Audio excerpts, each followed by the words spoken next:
Hallelujah. आज रविवार का दिन है ना? और कितनों को पता है? अच्छा, ये सवाल करता हूं, सोमवार पहला दिन होता हफ्ते का कि रविवार? रविवार। मंडे, हाथ उठाए। मंडे, मंडे एक, संडे, संडे 15, और बाकी सब Monday, Tuesday, Wednesday, Thursday, Friday. ठीक है? रविवार जो है हफ्ते का पहला दिन है, और इस पहले दिन में हम यहाँ पे कलीसिया में हैं। हम अपने जीवन के इस सप्ताह का शुरुआत हम कहाँ से कर रहे हैं? परमेश्वर के भवन से। हम ऐसा क्यों करते हैं? ताकि हम शुरू में ही परमेश्वर की आराधना करें, उनको समझें, उनके बातों को सुने, और पूरे हफ्ता उनके साथ चलते रहें। ये वजह है, और इसलिए इसे हम होली डे कहते हैं। अब होली डे को लोग हॉलीडे भी बना लेते हैं, वो अलग बात है। और जब मैं इंग्लिश सर्विस की मैं सुन रहा था, आज भी उसका सर्मन इसी बारे में था, पर मैं संडे हो या मंडे, मैं इतना ही बात करना चाहता हूँ संडे के बारे में। मैं अब आज बताना चाहता हूँ, और कई दोस्तों को, और पिछले हफ्ते भी मैंने बता दिया था कि इस बार जो मैं परमेश्वर की ओर से जो वचन लेके आ रहा हूँ, उसका शीर्षक है नया दौर, न्यू लाइफ। नहीं, न्यू एरा, एक नया दौर के बारे में। मैंने पहले भी इस बारे में बात की, और पिछले कुछ महीनों से ना मेरे अंदर में ये सवाल उठ रही थी कि बहुत कुछ बदल रहा है दुनिया में। पंकज, आपको भी अंदाजा हुआ होगा कि पिछले कुछ महीनों में हालात बहुत बदल रहे हैं। मैं भूकंप की सिर्फ बात नहीं कर रहा हूं, तो कई दिनों से आती है। मौसम भी बदल रहे हैं। कुछ तरीके के जो हम युद्ध देख रहे हैं, उन नए थे हमारे लिए। हमने ऐसे युद्ध नहीं देखे थे पहले, लगातार चलते जा रही है। दूसरा, हमने देखा कि टैरिफ वॉर, कितनों को पता है अभी ये ट्रेड और टैरिफ का वॉर चल रहा है? हाँ, पता है। जो लोगों को अपने घर का खर्च संभालना है, उन लोग इस बारे में पता है। जो लोग बिजनेस में है, जॉब में, उनको इस बारे में पता है। एक और चीज हो रही है, AI, इसके बारे में लोग बहुत चर्चा कर रहे हैं। कुछ लोग खुश हो रहे हैं और कुछ लोग दुखी हो रहे हैं। कुछ लोगों की चिंता हो रही है।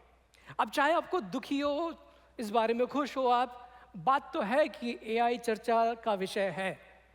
तो जमाना बदल रहा है। पिछले साल बहुत सारे लोग गूगल यूज किया करते थे सर्च करने के लिए। अब शायद आप बहुत कम उसे यूज करते हो। अब आप GPT यूज करते हो। कुछ बदल रहा है। शायद ये 20-25 साल में होता है। हर 20-25 साल में ऐसा कुछ होता है कि दुनिया बदल सी जा रही है। पता नहीं अगली बार 15-20 में हो, फिर 10-15 में हो। रफ्तार बदलने की बहुत बढ़ती जा रही है। इसलिए मैं सोच रहा था कि हमें क्या करना है।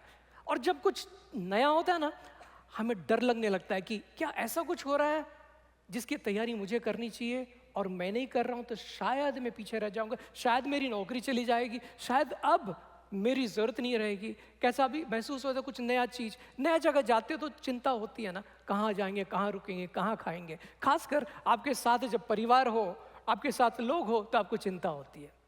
तो दौर बदलता है, जमाना बदलता है, पर हमारा परमेश्वर वैसा ही है।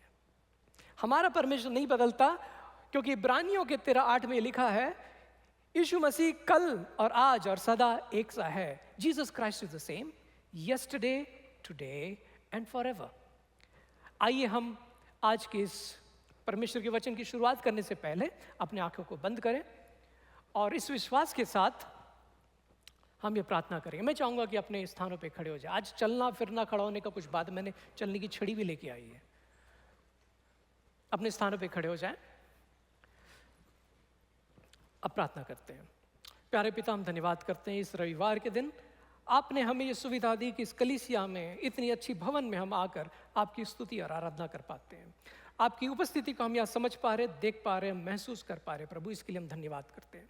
हम प्रार्थना करते प्रभु, जब हम आपके वचन को सुने, ये सिर्फ एक रविवार का एक रूटीन ना हो, बल्कि आज जब हम ये सुने हमारे दिल में एक घर कर पाए। हमारी जो मन में सवाल है आज उसका जवाब मिले, हमारी जो चिंताएं हैं आज उसका इलाज मिले। प्रभु, हम जो आने वाले दौर के लिए तैयारी करना चाहते हैं, हम ये सुनना चाहते हैं प्रभु कि आप हमें उस बारे में क्या कहते हैं, और हमें तैयार कीजिए प्रभु कि हम उस आने वाले समय पर राज्य कर पाए, क्योंकि आपका वचन कहता है कि जाओ और इस संसार पर राज्य करो, उसकी देखभाल करो। आज हम सुनना चाहते हैं प्रभु, आप हमें ये आशीष दे। हमारा ध्यान आप पर है, और आज मैं जो भी वचन सुनूं इसका 100 गुना फल लाऊं। ये प्रार्थना हम सब मिलकर एक साथ यीशु मसीह के नाम में मांगते हैं, आमेन आमेन। अब बैठ सकते हैं।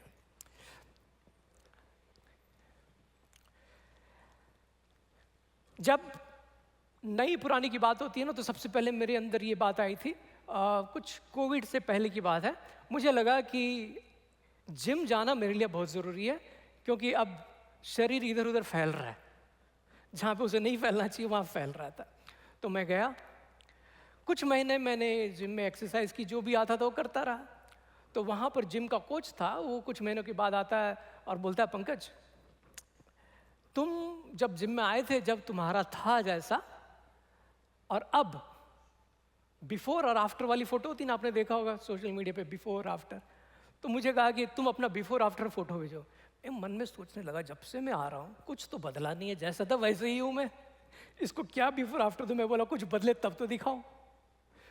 फिर मुझे एहसास हुआ कि कभी कभी ना कुछ चीज बुरा ना हो, यही उपलब्धि है। आपके बाल सफेद ना हो, झड़ना बंद हो जाए, शरीर उधर से फैलना बंद हो जाए, वही उपलब्धि है। मेरे लिए वो उपलब्धि थी कि ठीक है, कुछ बिगड़ा नहीं, कम से कम मैं जैसा था वैसा बना के रख पाया। अब जब मैं कोविड की बात करता हूं तो मुझे समझ में आती है कि आपने बात करते लोगों को सुना है, अक्सर बात करते बोलते कोविड के समय, कोविड के पहले ऐसा था, कोविड के बाद ऐसा था। ऐसा लगता है कि before Covid has replaced before Christ, BC हो गया ये। बिफोर कोविड ऐसा था, वो ऐसा क्यों हुआ? क्योंकि इतना बड़ा उसका असर था हमारे जीवन पर, हमको समझ में आया कि हमारे हालात बदल गए बिल्कुल। एक चीज बताता हूं, कोविड से पहले, देखिए मैं खुद बोल रहा हूं, कोविड से पहले मैं अगर किसी को बोलता था, अरे इसका एक ऐप है वो इंस्टॉल कर लो, अरे आप ये फोन यूज करो, स्मार्टफोन यूज करो, उसमें आपको ये वीडियो कॉल कर सकते हो, अपने बच्चों से बात कर सकते हो, लोग कहते वो टेक्नोलॉजी हमको समझ में नहीं आती, हमसे नहीं होता वो। मेरे उम्र के लोग मुझसे ये कहते थे, टेक्नोलॉजी हमसे नहीं होता है। तो अपने माता पिताओं से जब मैं कहता था, वो कहते थे नहीं। आपने कभी देखा पहले ऐसे ही होता था, राइट? सब वो फीचर फोन में घुस थे। जूम पे आ जाओ बोलने से लोगों को मुश्किल होती थी, लेकिन कोविड जैसा लगा, हर किसी को पता चल गया जूम कैसा होता है।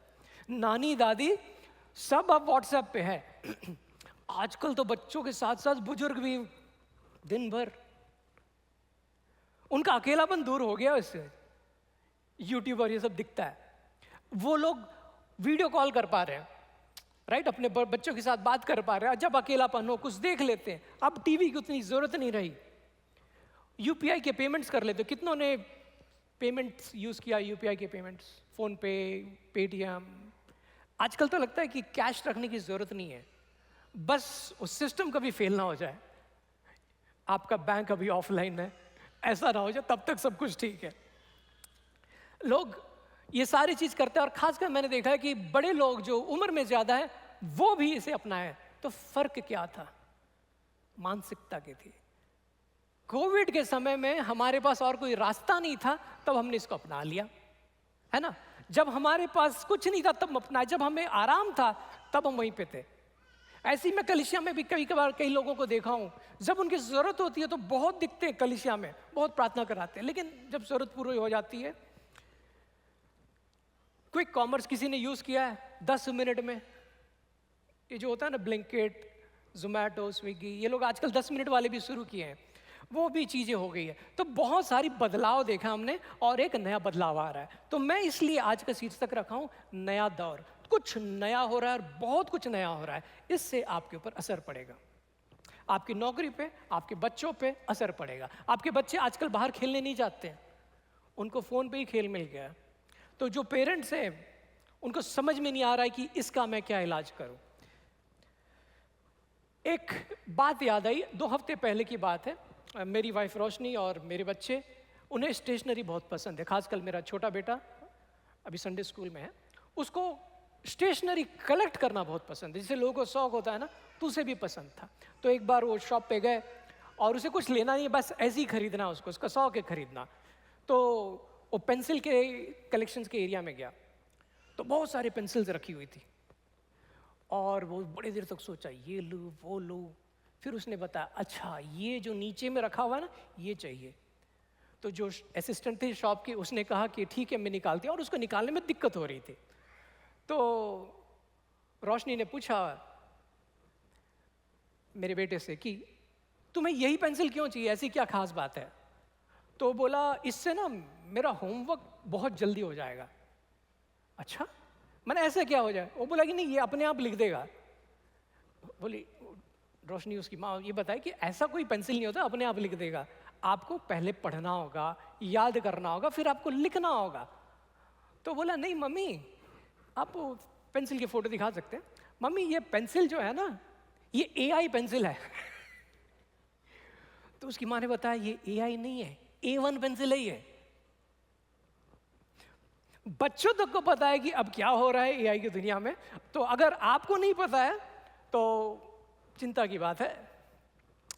और परिवर्तन के बारे में मुझे याद है, और बहुत से आप लोगों को भी याद होगा कि जब 1990s और 2000 के टाइम में था ना, तो इंडिया में कंप्यूटराइजेशन हो रही थी। सुनने में आ रहा था कि हर जगह कंप्यूटर्स होगा, खासकर रेलवेज में होगा। मैं रेलवेज को बड़ी करीब से देखा हूँ तो इसके बारे में जानता हूँ। तो मैंने ये देखा कि रेलवे में जब आप पहले टिकट करवाने जाते थे ना, उनके पास एक रजिस्टर होती थी, पेन पेपर से लिखते थे वो लोग, और आपको कुछ एक स्टैंप करके देते थे। आजकल वो नहीं रहा। ऐसी कितनी सारी नौकरियां चलेगी, और धन्यवाद हो परमेश्वर का ये चीज हुआ है, लेकिन उन लोगों की नौकरी गई जो लोग वो रजिस्टर के काम करते थे। अगर आपको मैं कहूं कि जाके क्यू में खड़ा हुई है और आप अपने टिकट का रिजर्वेशन कराइए, आप नहीं करोगे। जिसने भी आज ऑनलाइन टिकट रिजर्व किया है, वो भले आपका IRCTC का ऐप चले नहीं चले, आप उसी में वेट करके वहीं पे कराओगे, वो क्यू में नहीं जाओगे। तो परिवर्तन का आप तो समर्थन और लाभ उठाते हो। तो ऐसे ही अगर मैं कहूं कि आज ऑटोमोबाइल कार्स है ना, एक समय में घोड़ा गाड़ी था। आपको याद होगा, आप उतने भी बुजुर्ग नहीं लगते हो कि मैंने उतने भी बच्चे नहीं लग रहे हो कि आपको पता ही नहीं कि रिक्शा क्या होता है। जब आप स्टेशन से उतरते थे तो ऑटो रिक्शा या फिर ये मैनुअल रिक्शा, जो पैडल वाली रिक्शा, आप कलकत्ता की तरफ जाओगे तो वो फिर इंसान खींचते थे वो रिक्शा। ऐसे रिक्शा आपने देखा होगा, याद आ रहा है? तो ऐसे जो रिक्शा, थैंक यू, कुछ लोग को याद आ रहा है, बाकी लोग याद कर रहे हैं भाई, ठीक है। I need this, I need hallelujah, I need amen. अकेलापन अच्छा नहीं लगता मेरे को, अकेलेपन से खौफ आता है मुझको। कहाँ हो मेरे ख्वाबो ख्यालो, उसकी जरूरत नहीं, आप लोग हैं मेरे साथ, ठीक है। हमारे साथ हाथ हिलाइए, बात कीजिए, ठीक है। तो वो चीज हो रहा था, और उसके बाद अब आ गई कार और टैक्सी, कैब, एप्स आ गई। अब आपको बुलाना नहीं पड़ता है, कैब अपने आप आ जाता है। तो मैं आपसे कहूँ कि आप में से कितने लोग ये चूज करोगे कि आप उस जमाने में रहो, आप उसी जमाने के सिस्टम्स को यूज करो, उसी जमाने के कार को, घोड़ा गाड़ी को यूज करो। तो आप में से कोई करेगा उस चीज को? कैब यूज करोगे, राइट? तो बदलाव के आप भी लाभकारी हैं, आपको भी लाभ पहुंचता है बदलाव का, लेकिन उसका क्या जिसकी नौकरी चलेगी। तो एक मूवी आई थी कुछ साल पहले, तो वो क्लिपिंग में दिखाऊंगा। वो मूवी होगी 2 घंटे की, मैं आपको 2 मिनट में दिखाऊंगा, ठीक है। मैं आपको बताना चाहता हूं ताकि आप समझ पाओ बदलाव क्या होता है और जो उसके शिकार हैं उसके ऊपर क्या असर होता है। आपकी नौकरियां, आपका बिजनेस के ऊपर एक बदलाव आने वाला है।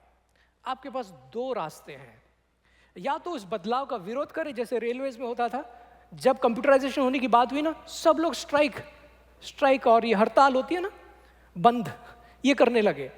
लेकिन आज वही लोग अपने बच्चों को कंप्यूटर सिखाते हैं और खुद ही सीखते हैं।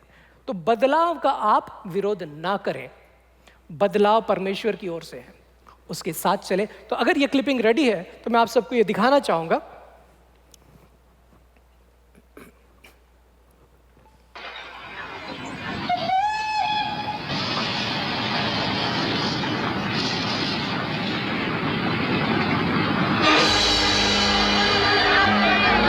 का तो 10 मिनट में मोटर गाड़ी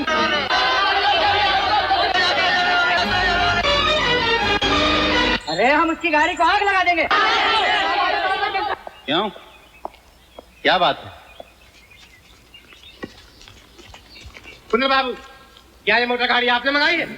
सोचो, समझो, आजकल तरक्की का जमाना है। मशीनें और मोटरें तो हमारे सारे देश में चलाई जा रही हैं और इसी में हमारे देश का सुधार है। कुंदन बाबू, देश में जो हो रहा होगा ना सो ठीक ही हो रहा होगा, लेकिन ये बस्ती भी तो उसी देश में है, इसका भी तो कुछ ख्याल करो। पर मैं जो कुछ भी कर रहा हूँ इस बस्ती की भलाई के लिए ही तो कर रहा हूँ। खूब भलाई कर रहे हो साहब, तुम खूब भलाई कर रहे हो।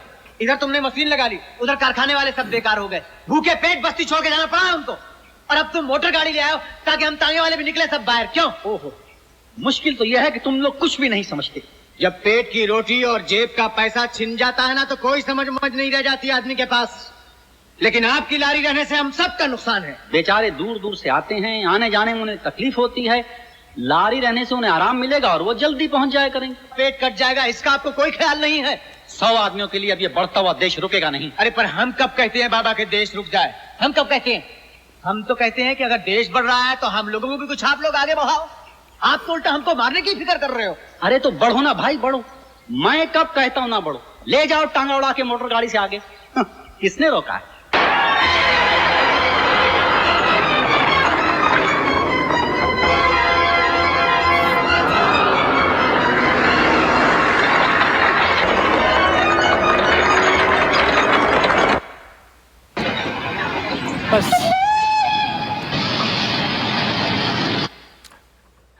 बस मैं इतनी दूर तक दिखाना चाहता था। आपको समझ में आ गया होगा कि एक ऐसा वक्त था जब घोड़े गाड़ी लोग लेकर रुके हुए थे, अपनी सवारी का इंतजार कर रहे थे। ट्रेन आती थी और उस सवारी का इंतजार करके घोड़े गाड़ी में लेके जाते थे। ऐसे में वहाँ पर किसी एक आदमी ने एक लॉरी जो कहते थे, एक बस का इंतजाम किया और अब बस में लोगों को छोड़ने लगा।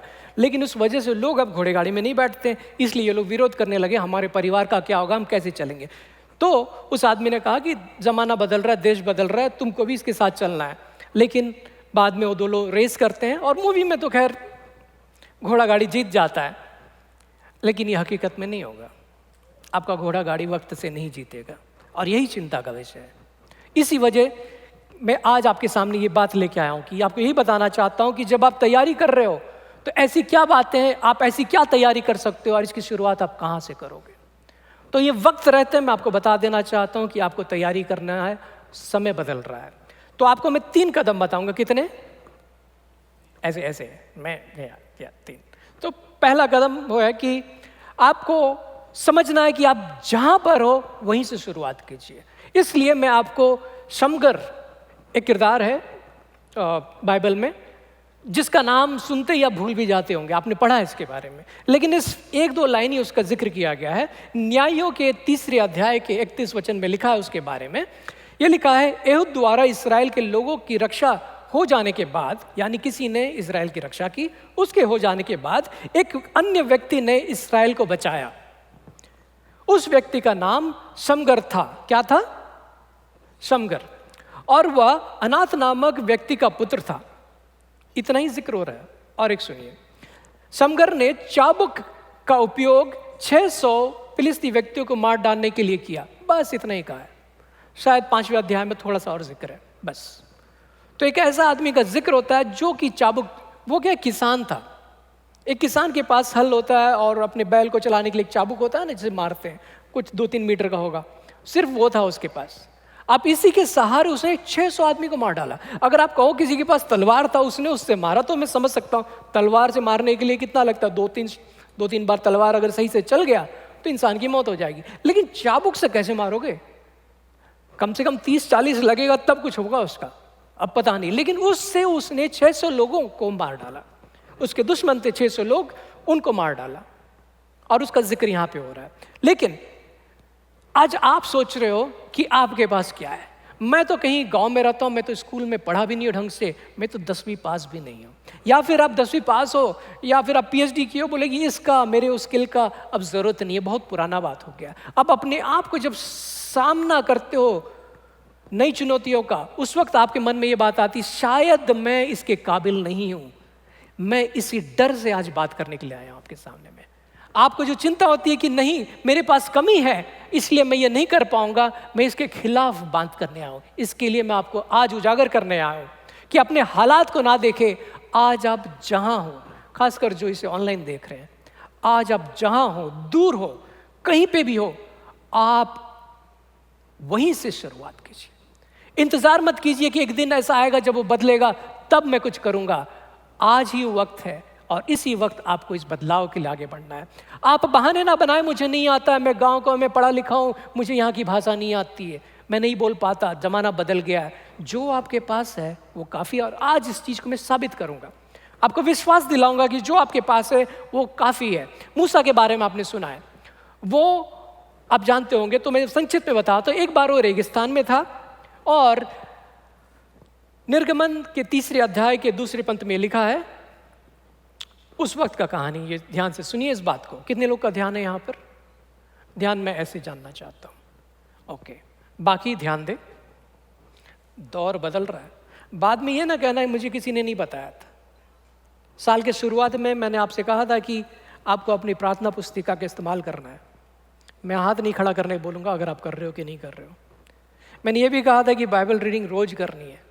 ऐसा ना कहना कि मुझे किसी ने नहीं बताया। आज मैं आपको ये बताने आया हूँ कि दौर बदल रहा है, और इसे ध्यान से सुनिए। तो क्या हुआ? मूसा ने उस पहाड़ पर यहोवा के दूत को एक जलती हुई झाड़ी में देखा। वह इस प्रकार घटित हुआ जो अभी बताया था। मूसा ने क्या देखा कि पहाड़ पर कुछ जल रहा है। तो मूसा ने एक झाड़ी को जलते हुए देखा जो भस्म नहीं हो रही थी। कुछ अगर पेड़ पौधे जलते तो राख बनती है ना, इसलिए मूसा ने कहा कि मैं झाड़ी के निकट जाऊंगा और देखूंगा कि बिना राख हुई कोई झाड़ी कैसे जलती है। तो मूसा ने क्या कहा? उसके निकट गया, है ना। अगर आपको किसी चीज के बारे में पता करना, अगर आपको परमेश्वर के बारे में पता करना, आपके अंदर वो जिज्ञासा है, आप निकट आइए। इसलिए मैं आपको कलीसिया में बुलाता हूं। मैं कहता हूं अपने साथियों को कलीसिया में बुलाइए, और जब आप कलीसिया में आता हूं मैं कहता हूं और निकट आइए, और सामने आइए, और सामने आके बैठिए। तो आपने निकट आना। निकट आने से क्या होता है? यहोवा ने देखा कि मूसा झाड़ी को देखने आ रहा है। ध्यान दीजिए, जब आप कलीसिया आते हो, जब आप सामने आते हो, तो यहोवा देखता है कि मूसा सामने आ रहा है। इसलिए परमेश्वर ने झाड़ी से मूसा को पुकारा। जब तक आपके कदम नहीं उठेंगे ना परमेश्वर की ओर, वो शायद आपको नहीं पुकारेगा। कुछ वक्त ऐसा होता है कि आपके कदम उठने जरूरी है। आप बैठे बैठे कहोगे परमेश्वर मेरे लिए ये चीज कर देगा, नहीं होगा। स्कूल में एडमिशन ले जाने से आपको तालीम नहीं मिलती है, आपको अकल नहीं मिलती है। चर्च में आ जाने से आपको नहीं मिलने वाला है, आपको कदम आगे बढ़ाना है। इसलिए परमेश्वर ने झाड़ी से मूसा को पुकारा। उसने कहा मूसा मूसा, और मूसा ने क्या कहा? मैं आपसे ये कहने बोलूंगा, हाँ यहोवा। तो आज मैं अगर आपको कलीसिया में जब आप आए हो या फिर ऑनलाइन देख रहे हो, परमेश्वर आपको पुकारता है और आपका जवाब क्या होना चाहिए? हाँ यहोवा। तो एक बार अभ्यास करते हैं। मान लीजिए परमेश्वर इस वक्त आपको बुला रहा है। अब मैं आपसे, आपके मुंह से ये आवाज सुनना चाहता हूं। आपको मैं बताना चाहता हूं परमेश्वर आज आपको करीब बुला रहा है। इस आवाज को आप इनकार ना करें। आप इनकार कर सकते हैं, लेकिन आज अगर परमेश्वर आपको बुला रहा है तो आप क्या कहोगे? हाँ यहोवा। क्या हम लोग एक साथ बोले जोर से? Thank you. ये कलीसिया जिंदा कलीसिया है। और मूसा को यह कार्य दिया गया कि समस्त इस्राएली लोगों को उस बंधन से वो मुक्त करे। तो 2 कार्य दिया गया। परमेश्वर चाहते थे कि मूसा इस्राएल के लोगों को वहां से मुक्त किया जाए मूसा के जरिए। परमेश्वर ये चाहते थे।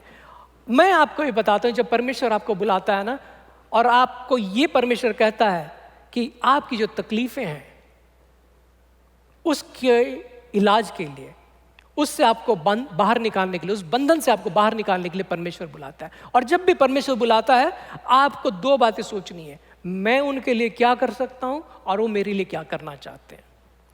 आप सिर्फ यह ना सोचें कि मेरे लिए वो क्या करेंगे। इसके बारे में मैं प्रैक्टिकल लाइफ के बारे में बताऊंगा आगे चल के। पहला, परमेश्वर चाहते थे कि मूसा उन लोगों को वहां से बंधन से निकाले। आज परमेश्वर चाहते हैं कि वो आपको, आपके परिवार, आपके दोस्तों को दुनिया के तकलीफों के बंधन से निकालना चाहते हैं।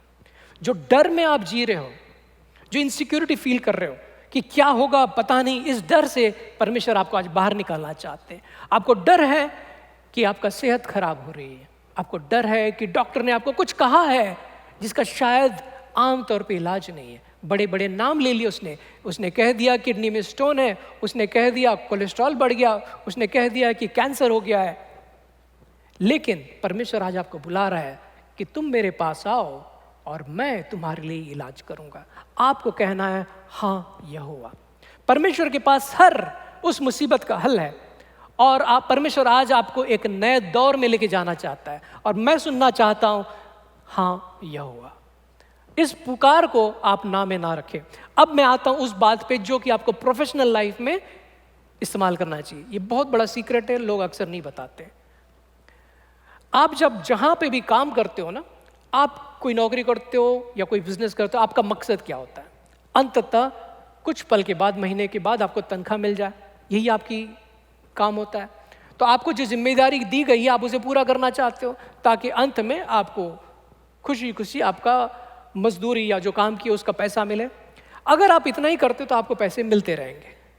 लेकिन तरक्की तब होती है जब आपको जिसने अपने ऑफिस में रखा है, अपने बिजनेस में रखा है, उसके नज़र से सोचे कि ये क्यों चाहता है। वो आपको सिर्फ डिफाइन करेगा, आपको इतना ही काम करना है। आपको सोचना है कि इसका असली का मकसद क्या है। जब आप अपने बॉस के नज़र से सोचोगे तब आपकी प्रमोशन होगी। जब आप गॉड के नज़र से सोचोगे तब आपके ऊपर आशीषें आएंगी। सिर्फ अपने बारे में सोचना बुरा नहीं है, लेकिन सिर्फ अपने बारे में ही सोचते रहना बुरा है। आपको यह सोचना है कि परमेश्वर क्या चाहता है, आपके लोगों को किस तरह से बचाना चाहता है। ये कहना चाहता है कि अपने पड़ोसी को बताओ, अपने दोस्तों को बताओ और उनको कलीसिया लेके आओ। आपको बताना चाहता है कि कलीसिया हर रविवार आओ। धूप हो गई है, बढ़ गई है, मैं धूप से नहीं आ सकती, ये बहाने ना बनाओ, कलीसिया आओ। जब तक आप बिस्तर पे नहीं हो, ऑनलाइन देखना ठीक नहीं है। जब तक आप शहर में हो, यहां आइए। दूसरी बात, आप जहां पे भी हो, आप पहली था आप जहां पे भी वहां पे शुरुआत करो। दूसरी बात ये बताना चाहता हूं, आपके पास जो है उससे शुरुआत करो। ये मत कहो कि पहले शमगर ने क्या कहा कि वो एक किसान था, उसके पास क्या थी, चाबुक था, उसने उसी से तैयारी की। वो तो ये नहीं सोचा कि नहीं एक दिन जब मेरे पास तलवार आएगी, मेरी सेना खड़ी होगी, तब मैं लड़ाई करूंगा। आप जैसे हो, जहां हो, वहीं पर आप अपने काम की शुरुआत कीजिए। वो एक किसान था ना, उसके पास क्या था, पर आपके पास क्या है? अब आपके पास बहाने भी है। तो मैं कुछ बहानों के बारे में जिक्र करना चाहूंगा। बहाना ये कि मेरे पास उतना हुनर नहीं है, मैंने बताया था इस बारे में। अगर आपके पास सिर्फ 5 रोटी और 2 मछली है, उसे आप परमेश्वर को दोगे, वो 5000 लोगों को खिला सकता है। आपके पास जो हुनर है, अगर आप परमेश्वर के सामने उसे लेकर आओगे तो आपका वो हुनर परमेश्वर अच्छी तरह से उपयोग कर सकता है। आपके पास कुछ कला है, आपको कुछ आता है। जैसे सबसे आसान चीज क्या पता है? मुस्कुराना बहुत आसान है। भले दिल में दुख हो, दर्द हो, आप मुस्कुरा सकते हो। आप लोगों से मुस्कुरा के मिलिए। इस कलीसिया में मुझे उन लोगों की जरूरत है जो मुस्कुरा सकते हैं। मुझे लगता है यहां पे हर कोई मुस्कुरा सकता है। अगर आप मुस्कुरा सकते तो आप हमारे वेलकम टीम में जरूर आइए, हमें जरूरत है उन लोगों की। अगर आपको लगता है कि आप खाना परोस सकते हो, हमें केटरिंग टीम में जरूरत है, आप वहां जरूर आइए। अगर आप टीचर हो, आप पढ़ा सकते हो, तो संडे स्कूल में हमारे टीचर्स की बहुत जरूरत है, आप आइए, हमें आपकी जरूरत है। अगर आप सिर्फ प्रार्थना कर सकते हो, नहीं मैं ये सब नहीं कर सकती, प्रार्थना तो आता करना, हमें प्रार्थना योद्धाओं की जरूरत है, आप आइए। अगर आपके पास वो विश्वास है कि आप स्टेज में आके बात कर सकते हो, हमें एमसी और प्रेयर के लोगों की जरूरत है, हम आपको बुलाते हैं। अगर आपको लगता है कि आप गा सकते हो, आप बजा सकते हो, वर्शिप टीम को उसकी जरूरत है। हर रविवार मैं देखता हूं कि किस तरह से वो लोग अपने टीम को इकट्ठा करते हैं। हमें आपकी जरूरत है। अब तो रही बात की हमें आपको जरूरत है, लेकिन क्या इससे आपकी जरूरत पूरी हो रही है? मैं ये कहता हूं कि अगर आप अपने बॉस की जरूरत को देखोगे तो आपको जो देना उसे बढ़कर देगा। समझिए इस बात को। ये मैं अपना सीक्रेट बता दिया हूं। यहां पे बहुत कम लोग आपको ये बताएंगे दुनिया में कि आप अपने बॉस के नज़र से सोचिए, खुदा के नज़र से सोचिए, वो आपसे क्या चाहता है। जैसे बच्चों के ना, जो बच्चे माँ बाप की ज़्यादा हेल्प करते हैं, ज़्यादा बात मानते हैं, माँ बाप उनकी तरफ ज़्यादा लगाव से देखते हैं। पेरेंट्स समझ पा रहे इस बात को? जो बच्चे को बहुत बार बोलना पड़ता है, समझाना पड़ता है, उससे पेरेंट्स उतने खुश नहीं होते। वैसे ही आपका एम्प्लॉयर जो है आपकी बात को समझे।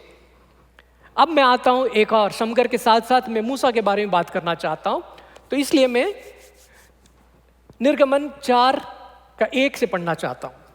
तब मूसा ने परमेश्वर से कहा, किंतु इस्राएल में के लोग मुझ पर विश्वास नहीं करेंगे जब मैं उनसे कहूंगा कि तूने मुझे भेजा है। अब तक की कहानी यह थी कि मूसा वहां गया, परमेश्वर से बात हुई, बस परमेश्वर ने कहा कि मैं चाहता हूं कि तुम इन लोगों को बचाओ, इन लोगों को इस्राएल से छुड़ाओ। तो अगर वो जाकर ये बात कहेगा तो वो लोग विश्वास नहीं करेंगे, है ना, वाजिब बात है। अगर कोई आदमी आगे बोलेगा कि परमेश्वर मुझे ऐसा कहा,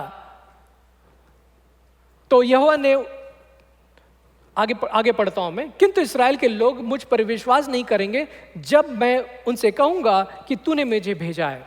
वे कहेंगे यहोवा ने तुमसे बातें नहीं की, है ना। अब जाके किसी को कुछ बोलोगे कि मैंने परमेश्वर से ये बात की, लोग कहेगा, लेकिन परमेश्वर क्या जवाब देते हैं? किंतु परमेश्वर ने मूसा से कहा, तुमने अपने हाथ में क्या ले रखा है? और उस वक्त उसके हाथ में ये लाठी थी, ये माने ऐसी वाली। एक चरवाहा के पास यही रहता है ना। आज आपके पास क्या है? आज आपने हाथ में आपने क्या ले रखा है? आज अपने हाथ में आपने शायद मोबाइल फोन ले रखा है। वो कम ताकतवर चीज नहीं है अगर उसका सही उपयोग किया जाए तो। मैंने देखा लोगों को कि बेसिक मोबाइल फोन से करोड़ों का बिजनेस बनाए हैं। फिजिक्स वाला का नाम सुने आप? उसका पुराना रिकॉर्डिंग देखिए कैसा था। आज एड टेक में वो सबसे आ गया। कितने लोग ने अपने उस मोबाइल फोन के इस्तेमाल करके लाखों करोड़ रुपए कमाए। और मैं सोचता तुम्हारे पास है ही क्या भाई? आज मैं खाना बना रही हूं बस उसी के लिए, लेकिन वो लगातार उस चीज का इस युग में इस्तेमाल कर पाया। तो आज मैं आपसे पूछना चाहता हूं कि आपके पास क्या है? आपके पास कुछ तो है, आपको बोलना आता है।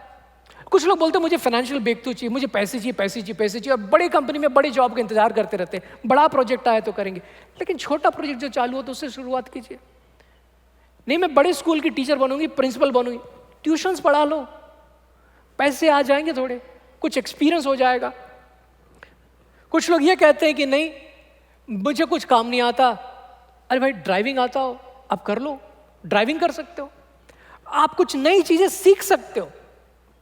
अगर आपके पास एक फोन है तब भी आप एआई जैसी चीज सीख सकते हो, आप उससे पीछे ना रहें। तो मैं आपसे ये कहना चाहता हूं कि अब वो बहाने ना बनाएं, आपके पास जो है वही काफी है।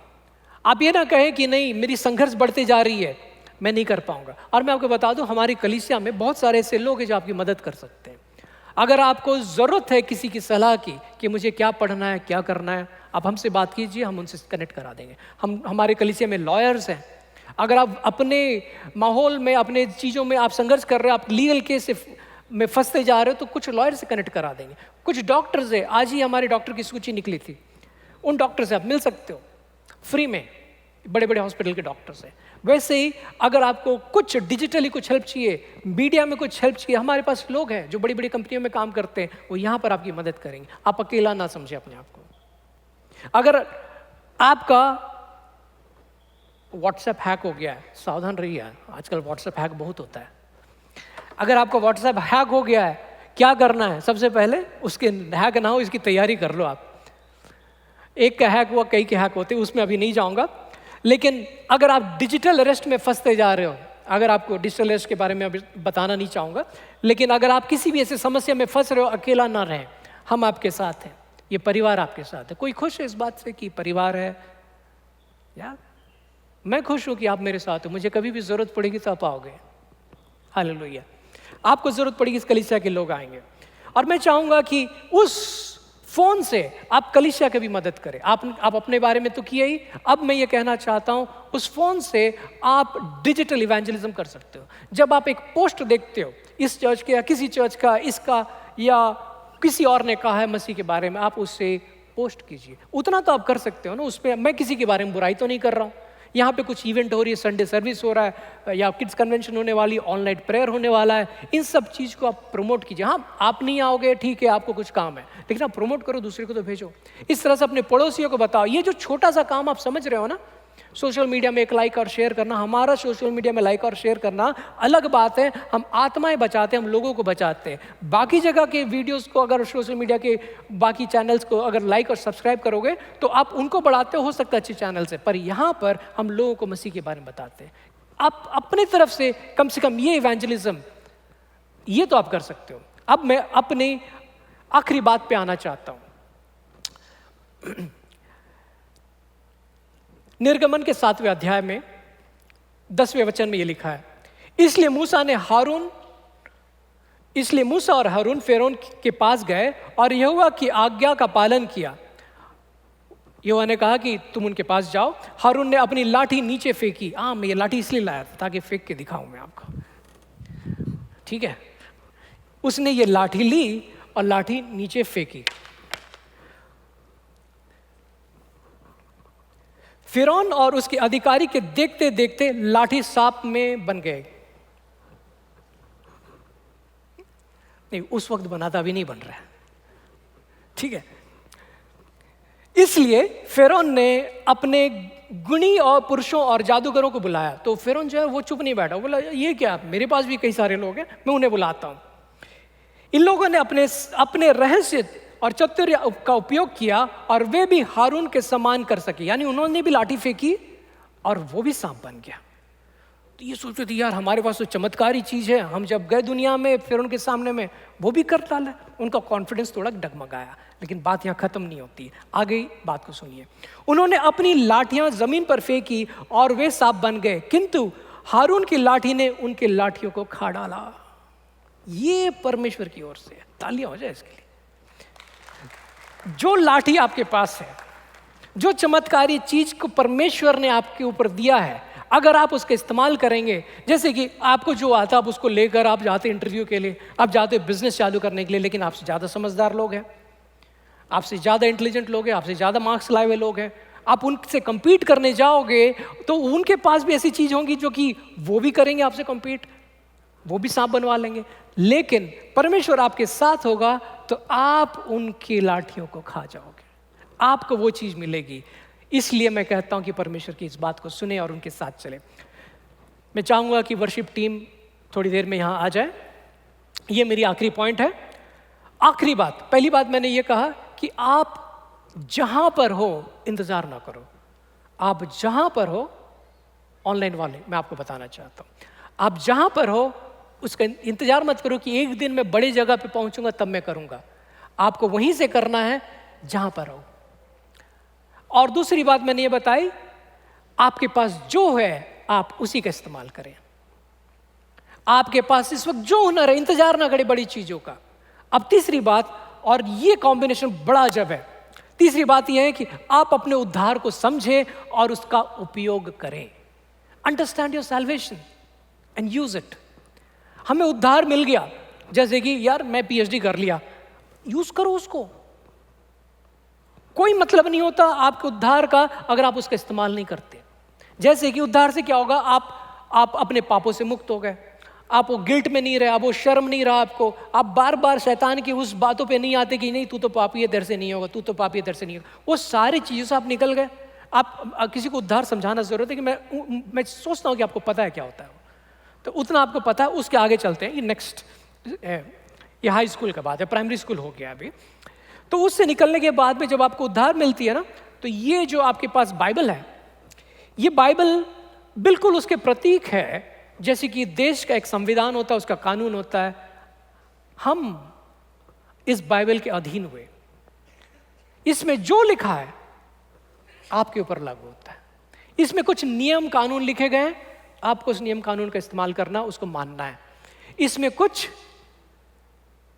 प्रावधान भी है, वचन भी है। जैसे कॉन्स्टिट्यूशन में ना वचन होता है, मैंने आपके ऊपर रहता है कि आपका जमीन कोई और नहीं ले लेगा, आपका इनहेरिटेंस यानी कि आपके माता पिता की जो जमीन जायदाद है वो आपको मिलेगा, आपकी बर्थ राइट होती है, राइट। वो birth right constitution of the country वो आपको देता है।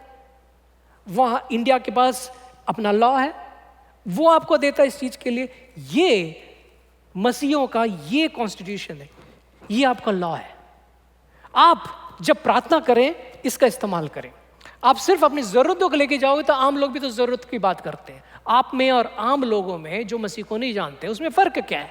ज़रूरत तो उनकी भी है, उनको भी पैसे चाहिए, उनको भी नौकरी चाहिए, उनको भी इलाज चाहिए, उनके भी रिश्ते ठीक होने चाहिए, लेकिन आपके पास ये हक है। पता है, जब संविधान के बारे में कुछ भी होता है या कानून के बारे में कुछ भी होता है, उसके ऊपर एक जज बैठता है और वो फैसला करता है, नहीं ये कर सकते या नहीं कर सकते।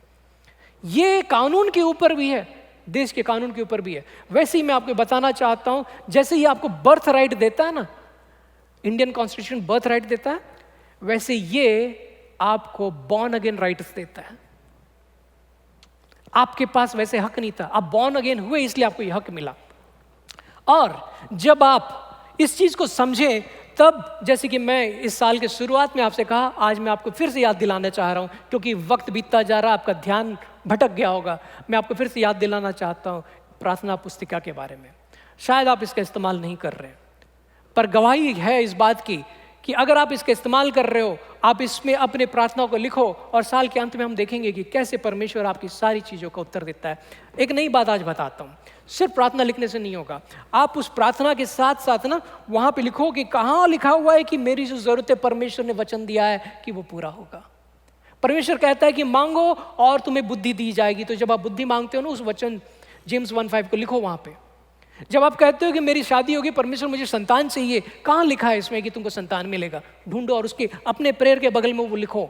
आपके वचन के अनुसार आपने वकालत करनी है, अपनी वकालत करनी है। हमारे पास यीशु मसीह वकालत है, वकील वकालत करता है, लेकिन आपने खुद करनी है कि यहाँ लिखा हुआ है, इससे आपका विश्वास बढ़ेगा। हम हर दिन सुबह 5 बजे बाइबल रीडिंग करते हैं। मैं चाहता हूं कि आप उसमें ज़रूर जुड़ें, ये आदत बना लें और बाइबल रीडिंग करें। तो आगे चल के जो समस्याएं आती है, जो चुनौतियां आती है, इससे आप कैसे लड़ोगे, इसका एक आखिरी उदाहरण देता हूं, इसके बाद हम प्रभु भोज में जाएंगे। आप सबको पता होगा कि एक समय में ऐसा था कि यीशु के चेले एक नाव में थे और जोरदार तूफान आती है, और जब वो तूफान आती है, इन सबको लगता है कि अब मेरा नाव डूब जाएगा। तो यीशु मसीह के पास जाते हैं, यीशु मसीह उठते हैं और उन्होंने पूरे तूफान को शांत कर दिया। और उसके बाद वही तूफान जो उनको डुबाने वाला था, उसी के पानी के ऊपर पतरस चल रहा है। इससे आप क्या सीख सकते हो? जो नए दौर में चुनौतियां आपकी नौकरियां लेना चाहती है, आप उसी के ऊपर चलोगे, अपने पैर उसके ऊपर रखकर। कब? अगर आपके नाव में यीशु मसीह है। अगर आप वो नहीं करोगे तो नहीं होगा। मेरे पूरे मैसेज का सारांश ये था। तो मैं, अगर आपको ये समझ में आए तो जोर से आमेन कहें। आमेन, एक जोर से कहें। मैंने कहा आमेन नहीं, जोर से आमेन कहें, सब कोई कहें आप। हाँ, थैंक यू, थैंक यू।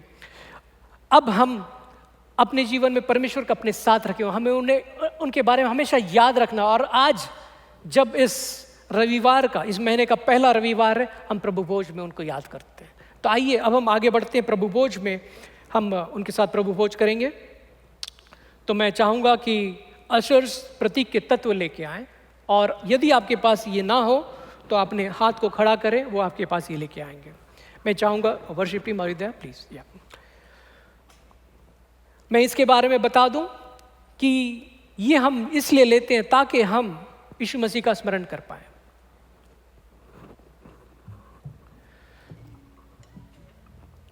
अगर आपने अपने आप को, आपने अपने आप यीशु मसीह को अपना उद्धारकर्ता स्वीकार किया है, तो आप इसमें भाग ले सकते हैं। हो सकता है आज आपका पहला दिन है। मेरे वचन में जो मैंने ये चीज़ कहा है कि आखिरी चीज़, इसकी ताकत आपको तब मिलेगी जब आपके नाव में यीशु मसीह हो। आप अपने नाव में यीशु मसीह को रखें और आज हमारे साथ प्रभु भोज में भाग लें। हमारे कलीसिया में अनुमति दी जाती है कि बच्चे भी इसमें भाग ले सकते हैं, बस शर्त ये कि बच्चे को समझ में आना चाहिए और माता पिता को ये बात समझ में आना चाहिए कि बच्चों को ये समझ में आता है वो क्या कर रहे हैं। अगर आप पहली बार आए हैं और आपको नहीं पता कि ये क्या है, और आपको लगता है कि जैसे हमारे समाज में होता है कि जहाँ भी पूजा के स्थल में जाओ तो वहाँ कुछ दिया जाता है प्रसाद के नाम पर, ये वो प्रसाद नहीं है। इसे ना समझे हुए ना लें, इससे हो सकता है आप दंड पाओगे। पहला कोरिन्थिय 11:28 में लिखा है, इसलिए मनुष्य अपने आप को जांचे और इसी रीति से रोटी खाए और कटोरी से पिए। तो मैं चाहता हूं कि आप जांचें, अपने हृदय को जांचें, अपने उद्धार को पहचाने, जो गलत रास्ते आपने चुनी हैं, जो आदतों में आप अभी भी जकड़े हुए, उसे पहचाने। एक नया शब्द मेरे मन में आ रहा है, 1 सेकंड सिन, सिर्फ 1 सेकंड का पाप। जब परमेश्वर आपसे कहते उठो और ये करो, आप परमेश्वर से कहते 1 मिनट ये रील देख लूं मैं, दैट इज 1 सेकंड सिन, और वही आपको गिराता है। इंस्टेंटली आपने उनकी बात को समझना है। मैं चाहूंगा अपने पैरों पे खड़े हो जाएं, और अभी भी अगर आपको ये प्रतीक के तत्व ना मिले हों तो अपने हाथों को खड़ा करके हमारे आशीर्वाद की ओर इशारा करें। और तब तक मैं चाहूंगी वर्शिप टीम हमें एक वर्शिप सॉन्ग में आगे ले जाए। मौत से है बचाया तूने, जीवन नया है दे दिया। नाम लेकर पुकारा मुझे, महिमा से मुझको भर दिया। मौत से बचाया तूने, जीवन नया है दे दिया। नाम लेकर पुकारा मुझे, महिमा से मुझको भर दिया। करुणा भलाई तेरी सदा रहेगी मुझ पर, तेरी विश्वास योग्यता देखूंगा मैं उम्र भर। मैं हाथ उठाकर गाऊंगा, यीशु तेरा नाम है ऊंचा। मैं हाथ उठाकर गाऊंगा, यीशु तेरा नाम है ऊंचा। हाँ प्रभु, हम आज हाथ उठाकर आपके नाम का ऊंचा रहने का गीत गाते हैं प्रभु। आज हम एक कलीसिया एक साथ मिलकर आपने हमारे लिए अपने प्राण दिए, इस बात का हम स्मरण करते हैं प्रभु। हम आपके मृत्यु का स्मरण करते हैं, आपके क्रूस पे चढ़ाए जाने का स्मरण करते हैं प्रभु। और हम प्रार्थना करते हैं कि आपके बताए हुए रास्ते पर हम चल पाए। हमारे कमजोर शरीर और हमारा निर्बल मन में आप ताकत दे प्रभु। हर किसी को वो ताकत दे कि इस नए दौर में हम आपके साथ, आपको अपने साथ रखकर, आपके नाव में बैठकर इस नए दौर की यात्रा करें प्रभु। आज हम आपके कोड़े खाने को स्मरण करते हैं प्रभु। हम प्रार्थना करते हैं कि आप हमारे साथ रहें, और उससे भी बड़ी बात, हम आपके साथ रहें प्रभु। ये प्रार्थना हम यीशु मसीह के नाम में मांगते हैं। 1 कुरिन्थियों 11:23 में लिखा है, क्योंकि यह बात मुझे प्रभु से पहुंची और मैंने तुम्हें भी पहुंचा दी कि प्रभु यीशु ने जिस रात वह पकड़वाया गया, रोटी ली और धन्यवाद करके तोड़ी और कहा, यह मेरी देह है जो तुम्हारे लिए है, मेरे स्मरण के लिए यही किया करो। आइए हम सब मिलकर इसमें एक साथ सहभागी हो।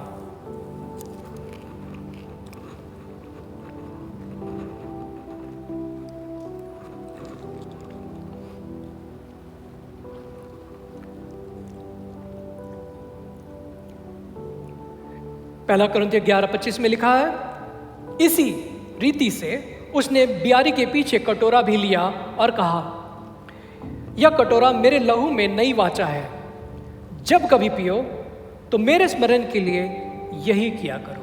आइए हम सब मिलकर इसे एक साथ पिए।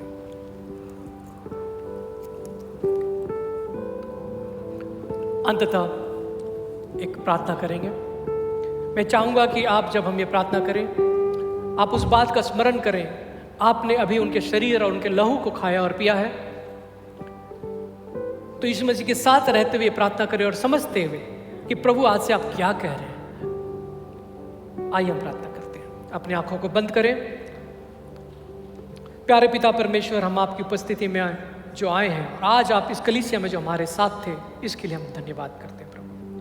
हम जिस समाज में रहते हैं, जिस देश में रहते हैं, जहाँ पे जो अंधकार फैली हुई है, उस बीच में से आपने हम सबको चुना और इस इतने अच्छे कलीसिया में लाकर बिठाया प्रभु, और आपके वचन को हमने सुना, इसके लिए हम धन्यवाद करते हैं। हमारा शरीर, हमारा मन मचलता रहता है, अलग अलग दिशा में जाना चाहता है और आपके त्याग को भूलना चाहता है प्रभु, और दुनिया के रंग में ढलना चाहता है, पर आपका वचन और ये कलीसिया हमें बचाती है। इसके लिए हम धन्यवाद करते हैं प्रभु। आज हमने स्मरण किया कि आपने अपना लहू हमारे लिए बहाया, आपने अपना शरीर हमारे लिए दिया, आपने अपने प्राण हमारे पापों के लिए दिया प्रभु, और आपने हमें उद्धार दी। इसके लिए हम धन्यवाद करते हैं। और आज के इस नए दौर में आपने हमें बताया है कि हम जहाँ पे हैं, हमारे पास जो है, हम उसी से तैयारी करें। हम इस कोई बहाना ना बनाए, कोई शिकायत ना करें, बल्कि जो कुछ है हमारे पास उससे एक शुरुआत करें प्रभु। और क्योंकि आप हमारे साथ हैं, हम दुनिया के सभी ताकत से ज्यादा ताकतवर हैं प्रभु, क्योंकि आप हमारे नाव में हैं प्रभु। हम हर तूफान के ऊपर हम हावी होंगे। जो पानी हमें डुबाने की कोशिश करता है प्रभु, हम उसी पानी पर पैदल चलेंगे, क्योंकि हमारी नजर आपकी ओर की है। यही प्रार्थना हम करते हैं प्रभु। और जाने से पहले हम ये भी प्रार्थना करते हैं प्रभु कि पिता परमेश्वर का प्रेम, यीशु मसीह की अनुग्रह और पवित्र आत्मा की सहभागिता हम सभी के साथ आपके दोबारा आगमन तक बनी रहे। ये प्रार्थना, ये कलीसिया एक साथ मिलकर यीशु मसीह के नाम में मांगते हैं। आमीन, आमीन, आमीन। धन्यवाद है आप सबका कि आपने पूरे इत्मीनान से इस बात को सुना, पूरे ध्यान से सुना। मुझे उम्मीद है आज आप तैयार हो नए दौर में प्रवेश करने का। दुनिया के घटनाओं से आपका मन नहीं घबराएगा। आप प्रार्थना में बने रहेंगे, बाइबल पढ़ेंगे, हमारे साथ जुड़ेंगे। अगर आप में से किसी की मदद की ज़रूरत हो कि कैसे हमारे बाइबल रीडिंग में जुड़ा जाए, हमसे संपर्क कीजिए। हम वहाँ बाहर लंच के टाइम में काफ़ी देर तक रहते हैं, आपको हम अपने साथ जोड़ लेंगे। अगर आपको प्रार्थना की निवेदन हो तो बिल्कुल किसी तरह का संकोच ना करें और अपने कदम बढ़ाए उसी तरह से जिस तरह से मूसा ने अपने कदम बढ़ाया कि वहाँ आग लग रही है लेकिन कुछ राख नहीं दिख रहा है। मैं आपसे यही कहना चाहता हूँ, अपने कदम बढ़ाए, प्रार्थना करें। यहोवा आपको बुलाएगा, आपका जवाब होगा हाँ यहोवा।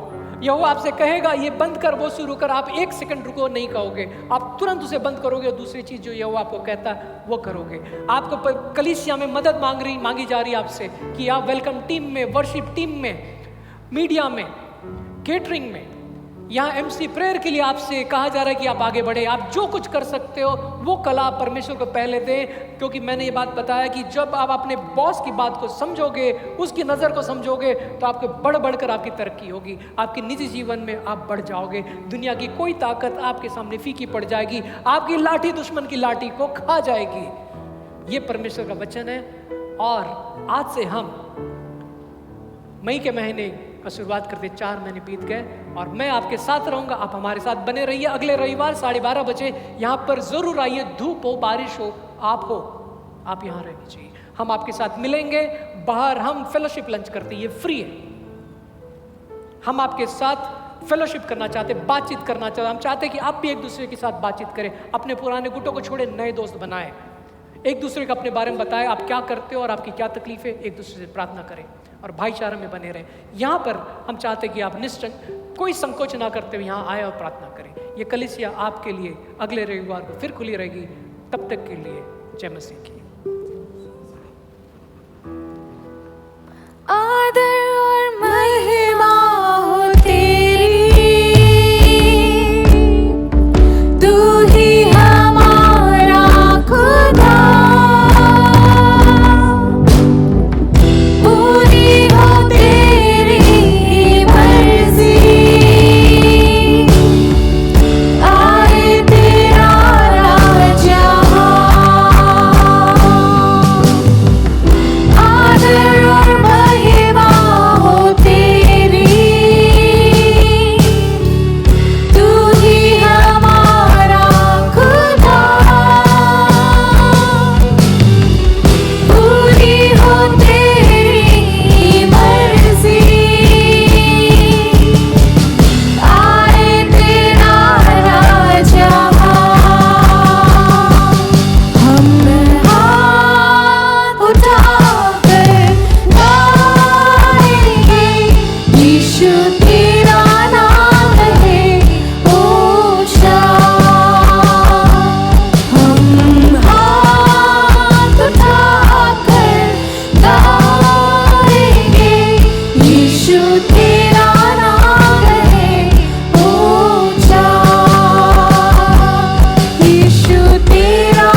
जा।